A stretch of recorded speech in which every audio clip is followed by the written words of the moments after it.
সম্প্রতি বাংলাদেশে অনুষ্ঠিত হয়ে গেল আতিফ আসলামের কনসার্ট। সেই কনসার্টে দেখা গিয়েছিল আলোচিত, সমালোচিত এবং চর্চিত টিকটকার মিস চকলেটকে। চকলেটকে কনসার্টে দেখা গিয়েছিল তার কোনো একজন বয়ফ্রেন্ডের সাথে সেখানে যেতে।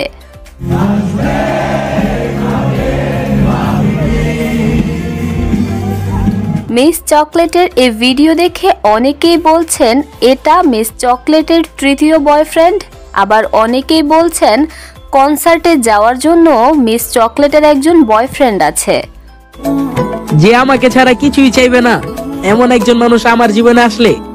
কিন্তু না, মিস চকলেট একটি ভিডিওতে এসে বলে এটা নাকি তার সেই চর্চিত বয়ফ্রেন্ড মর্ম। কনসার্টের শেষে মিস চকলেটকে দেখা যায় একটি বিব্রতকর পরিস্থিতির মধ্যে পড়তে।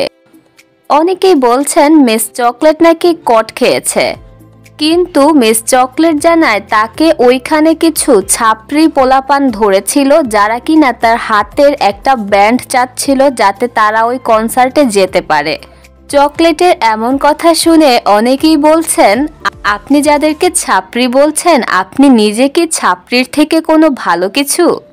আমি নাকি কট খাইছি ভাই, আমার বিএফ মর্মকে নিয়ে, এটা সারা বাংলাদেশ জানে। সো আমার বিএফকে নিয়ে আমি কনসার্টে গেছি, এখানে অফকোর্স কট খাওয়ার কিছু নাই।